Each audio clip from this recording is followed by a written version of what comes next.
My sister announced, "I'm naming my daughter after Grandma. The grandma who raised me after my parents abandoned me at age 7. My sister had met her twice. I didn't object. I just named my daughter the same name and filed the birth certificate first." When Grandma's inheritance had the clause to my first great-granddaughter named after me. Christmas brunch at my parents' house was always a performance, but that year it felt like a trap. My sister Megan stood at the head of table in a cream sweater, and that too bright smile she saved for Facebook photos. Her husband filmed on his phone. My mom clinked a spoon on a glass like we were at a wedding instead of crowded around my dad's scratch dining table. "Okay, everyone." Megan saying we have the name. My daughter sat beside me with her legs tucked under her, quietly coloring on the little paper placemat I brought because I'd learned the hard way that my family didn't keep kid stuff around unless it belonged to Megan's kids. Megan held up a tiny onesie. Pink letters, the name printed across the chest like it was a trophy. "Evelyn," she announced, "we're naming her after Grandma." The room burst into the kind of applause you give when you want to prove you're a good family in front of company. My hands went cold around my coffee mug. Not because I hated the name, because Grandma Evelyn wasn't a cute story to me. She was the reason I didn't end up in foster care. She was the woman who took me in when my parents vanished on me like I was a bill they could ignore. And Megan had met her twice. Twice. Once at a rush Thanksgiving when Megan showed up late and left early because the vibe is depressing. And once at a hospital visit where she spent more time taking a selfie in the parking lot than sitting with Grandma. Megan kept talking, smiling like she'd invented sentimentality. "I just feel like Grandma was such a big part of our family's legacy," she said, hand on her belly.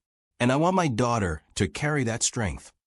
My mom dabbed her eyes like she was watching a commercial. My dad nodded solemnly like he'd been the one who did the raising. Across the table, my daughter looked up. "Who's Evelyn?" she whispered to me. My throat tightened. I leaned close and brushed her hair back. "My grandma," I said softly. "The one who loved you. The one who made you banana bread and called you her little shadow." My daughter smiled small and private. Then Megan's gaze landed on us. She tilted her head like I'd ruined her shot. "You're quiet, Linda," she said, still smiling. "You're not mad, are you?" Everyone turned. I could feel my pulse in my fingers.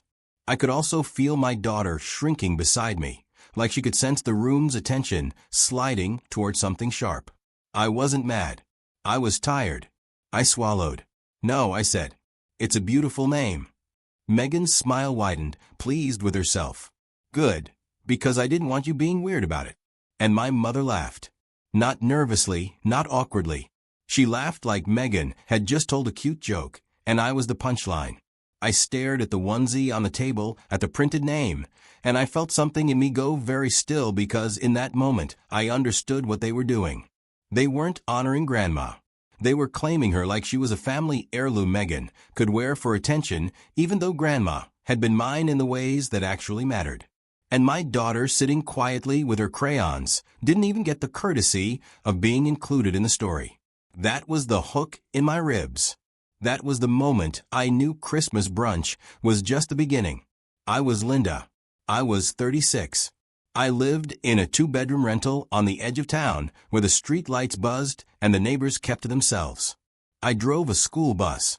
Not the cute wave at the kids and sing songs version people imagined. The real version where you're up at 4:45 a.m. scraping frost off a windshield, memorizing which child needs the front seat because they get car sick, and learning to read the mood of 40 kids at once so you can keep them safe. I was good at it because I had practiced keeping myself safe. My daughter Evie was 6. She was quiet in the way that made adults underestimate her. She noticed everything.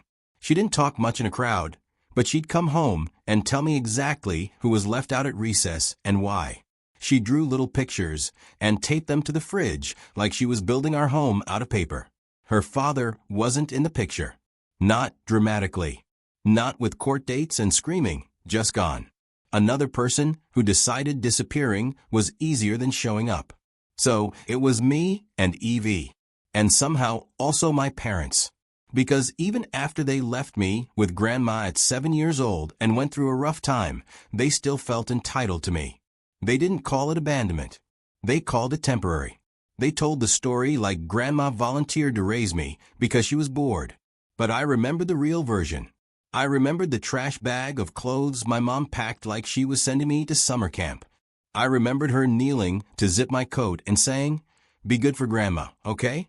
Mommy and Daddy need to figure some things out." I remembered watching their car pull away while Grandma stood behind me, one hand on my shoulder, the other hand trembling around a cigarette she didn't even light. I remembered the first night I cried into Grandma's cardigan because it smelled like laundry soap and safety. Grandma Evelyn didn't have much money, but she had routines. She had rules. She had love that didn't depend on my mood or my grades or how convenient I was. She packed my lunches. She showed up at every school event. She stood in line at the free clinic when my ear infection got so bad I couldn't sleep. When I was 14, she picked up extra cleaning shifts because I needed braces. When I was 17, she bought me a used car with cash she'd saved in an envelope inside a teapot. When I was 25 and pregnant, she held my hand in the delivery room because no one else did. That was my grandma. That was the woman Megan met twice. But when Grandma got sick, suddenly my parents remembered they had a mother. And suddenly Megan remembered she had a grandma. They showed up late, took photos, posted captions about family first, and then vanished again once the hard part showed up. After Grandma passed, they turned grief into a tool. And I let them because I still had this stupid hope that if I kept trying, they'd finally see me as worth keeping. So I helped. I helped with money, mostly because that was the language they understood. I paid my parents' electric bill when my dad forgot. I covered my mom's car insurance when she had a mix-up.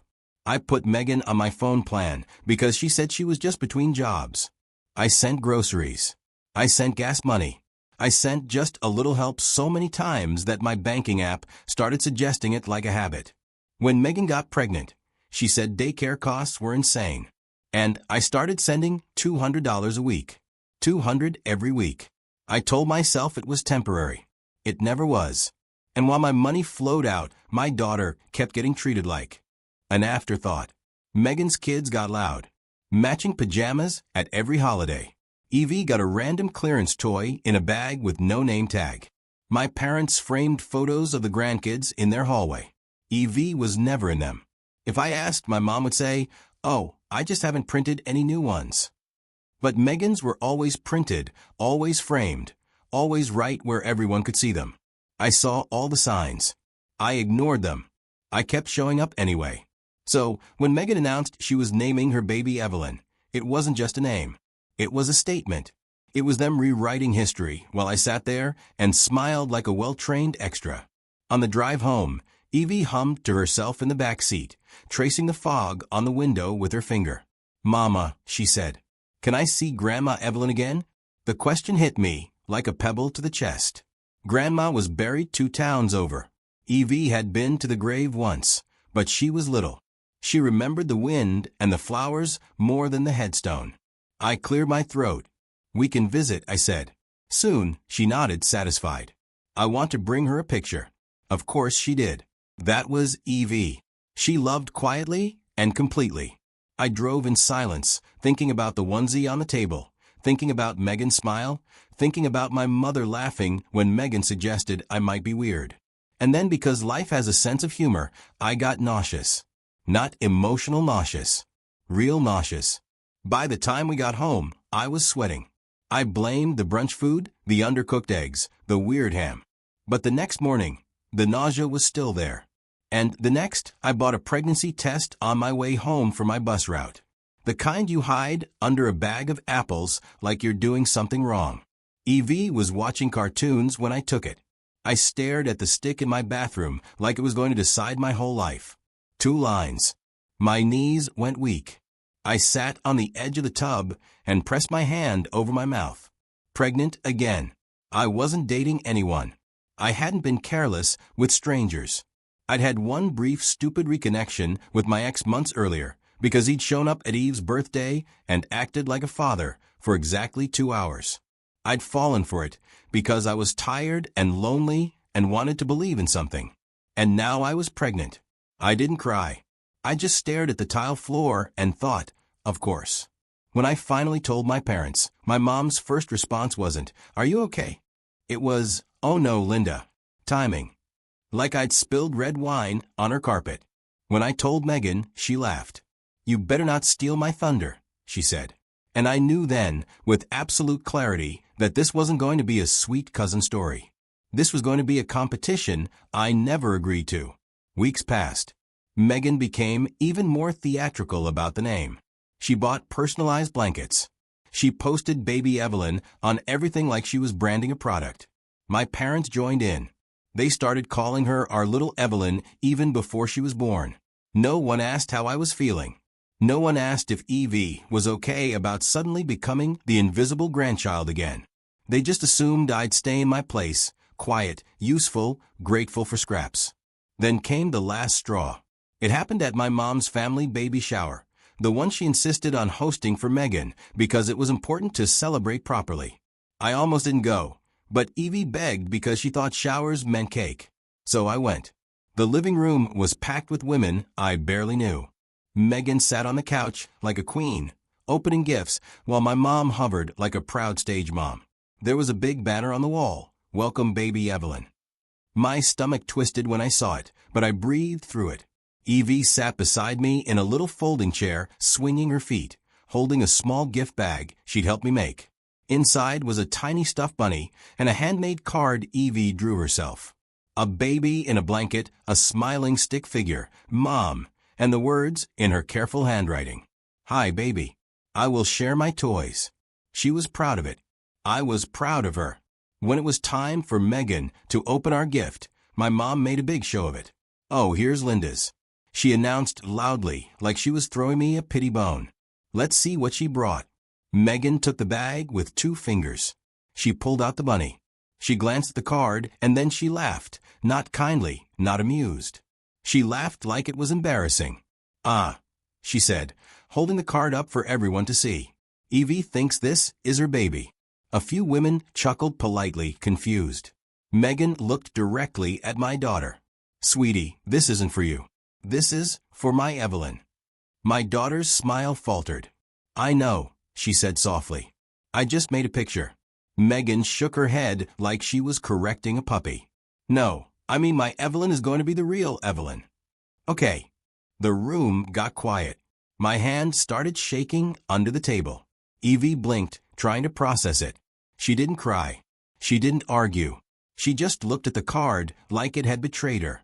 My mom swooped in. "Too fast, too cheerful." "Megan's right, honey. It's just she's naming her baby after Grandma. So it's special." My daughter turned to me. "But Grandma was your grandma." My mom's smile tightened. "Well, she was everyone's grandma. Technically. Technically, like love was paperwork." Evie's little shoulders curled inward. She slid the card back into her lap, like she wanted to hide it. And in that second I saw it. The same thing I'd seen in myself as a kid. That confused, quiet shame. The feeling of being told you don't belong, without anyone saying the words directly. I stood up so suddenly my chair scraped the floor. My mom's eyes flashed a warning. "Don't make a scene." Megan raised her eyebrows like she was daring me. I didn't yell. I didn't cry. I just reached into my purse, pulled out my phone, and opened my banking app. Because there was one thing I'd learned driving a bus full of kids. If you want to keep order, you don't argue with chaos. You remove the problem. Megan's daycare payments came from my account every Friday. Auto transfer $200 like clockwork. My parents' utilities came out of the same account. So did my mom's car insurance. They all acted like it was normal, like I was an invisible hand that existed to keep their lights on. I looked at the screen. My thumb hovered. Then I hit stop recurring payment. The app asked, "Are you sure?" I pressed confirm. A little message popped up. Recurring transfer canceled. My hand stopped shaking. I looked at Megan and my mom and said calmly, "Evie and I are going home." My mom's smile cracked. "Linda, not today," I said.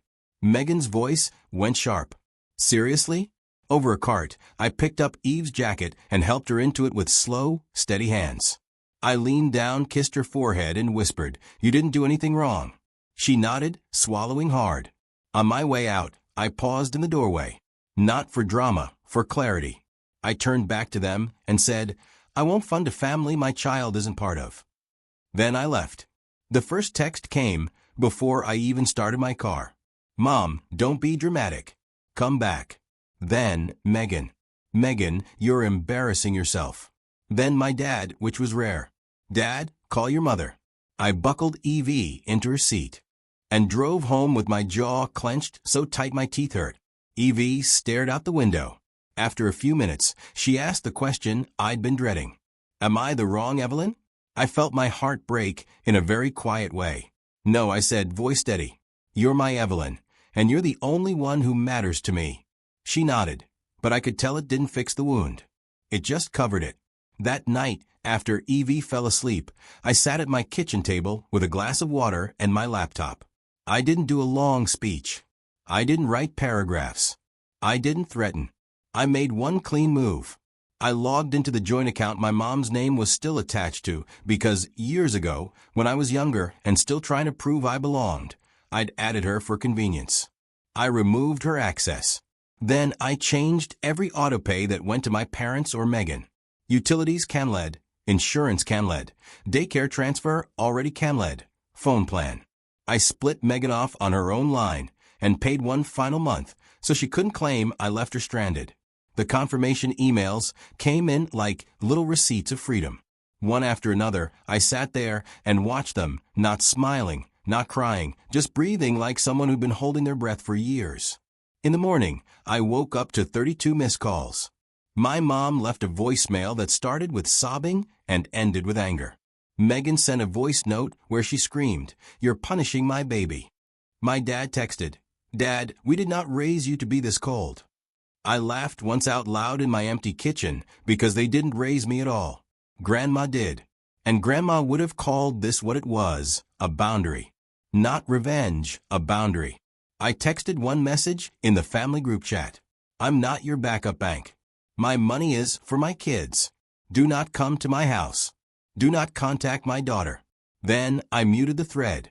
A week later, Megan showed up at my door anyway. It was early. I'd just gotten home from my morning route. My bus still smelled like wet mittens and cereal bars. Evie was at school. I opened the door, and there she was, one hand on her belly, the other holding her phone like a weapon. She didn't say, "Hello." She said, "Fix it." I leaned against the door frame. "No." Her face twisted. "Do you have any idea what you've done? Mom is freaking out. Dad's acting like he's going to have a heart attack. And daycare called me Linda." "Daycare?" I nodded slowly. "Yes, that's what happens when you depend on someone you don't respect." Megan's voice went syrupy. "You're really going to do this to me while I'm pregnant?" I didn't move. "I'm pregnant, too." She stared at me like she'd forgotten that fact could apply to anyone but her. Then she scoffed. "You always have to make it about you." I felt oddly calm. I said, "This isn't about me. This is about my daughter being humiliated in front of strangers." Megan rolled her eyes. "Oh my God, she's 6. She'll forget." She asked me if she's the wrong Evelyn, I said. That stopped her for half a second. Then she lifted her chin. "Well, she's going to have to get used to it because my Evelyn is the one named after Grandma. The real one, the one everyone will know." There it was. Not a mistake, not a joke, a claim. I stared at her and said, "Get off my porch." Megan's voice went sharp again. "You can't just cut us off and then act like you're some hero." "I'm not a hero," I said. "I'm a mother." She took a step closer. "If you don't turn the payments back on, I swear." I held up a hand. No threats, no bargaining. "It's done." Megan's eyes narrowed. "Fine, then don't come crying when you need help." I almost laughed again because I'd been the help for everyone for years. I opened the door wider and said, "Leave." She stood there for a moment, breathing hard like she wanted me to chase her. I didn't. Finally, she stomped down my steps and marched her car. As she drove away, she leaned out the window and yelled, Grandma would be ashamed of you. I whispered to myself, no, she'd be proud. And I believed it. 2 months later, I gave birth. It wasn't a glamorous story, no cute photos, no matching pajamas.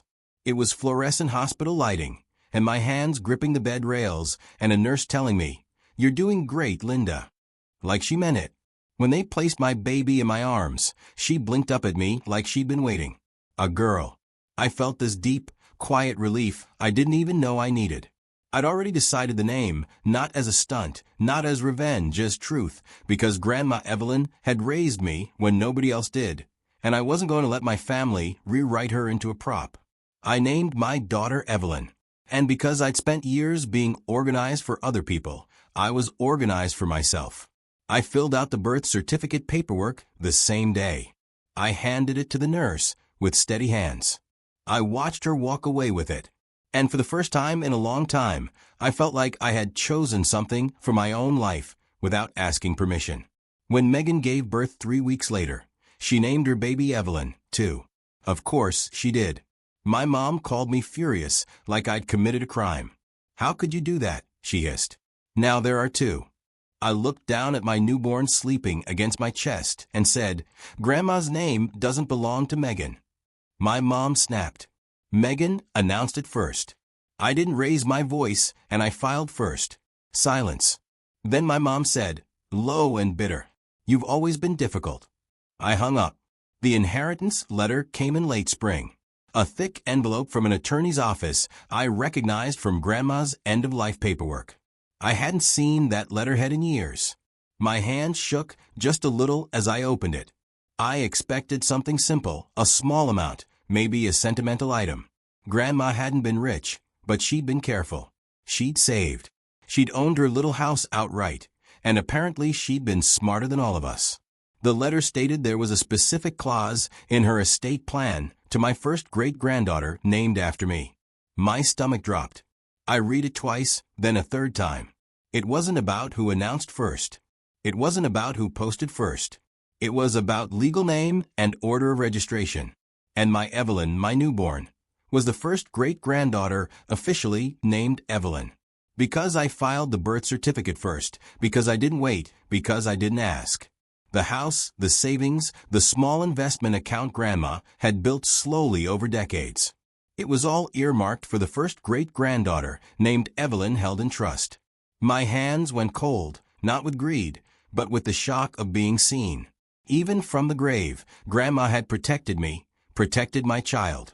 She'd written that clause like she knew exactly who my family was, like she knew they'd try to take her story, like she knew Megan would show up late and loud and claim what she hadn't earned. I sat at my kitchen table and cried silently, one hand on the paper, the other resting on my baby's tiny back. Not because of money, because of the message. I know who loved me, and I know who used me. When my family found out, it was chaos. I didn't tell them. The attorney did, because legally they had to be notified. My phone lit up like a fire alarm. My mom left 8 voicemails in one day. My dad texted paragraphs about family fairness. Megan showed up at my door again, this time with tears and rage tangled together. She stood on my porch and said, "That's mine." I blinked. No. She shoved her phone toward my face. I announced it first. Everyone knew. "You stole it." I looked at her, really looked at her, and felt something settle in my chest. "No," I said again. "Grandma raised me. She barely knew you." Megan's face twisted. "That's not my fault." "It kind of is," I said quietly. She laughed sharp and ugly. "So, you're just going to take it? You're going to take Grandma's house and her money and leave us with nothing?" I didn't argue about the details. I didn't justify. I didn't defend. I said the boundary plain and clean. "I'm not your wallet," I told her. "And I'm not your backup plan." Megan's eyes darted toward my living room like she expected to see Evie or the baby so she could perform. I stepped outside and closed the door behind me. "I'm setting up a trust for my daughters." I said, "That's it." Megan's voice went small then nasty. "You think you're better than us because you drive a bus and you got lucky?"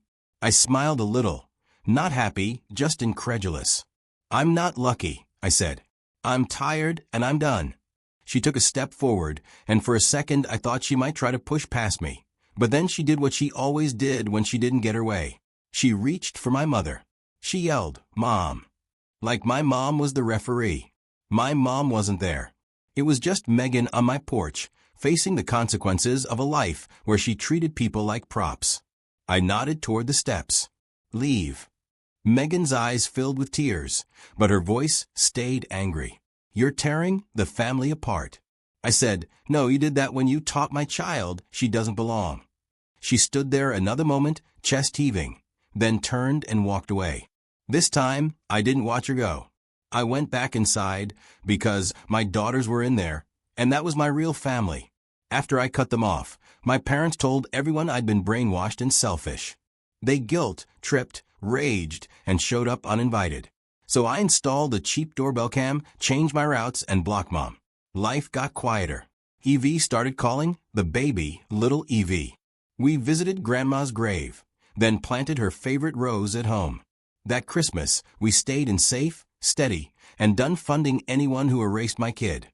I'm on Linda's side here because she stayed calm at the baby shower when Megan held up Evie's handmade card and told her, "My Evelyn is going to be the real Evelyn." Then Linda stopped the $200 a week daycare transfer, removed Mom from the joint account, and sent one clear group text: "I'm not your backup bank." What this story teaches us is that when a family rewrites history and treats your child like an extra, your safest response is a boundary you can enforce, not another conversation you can lose.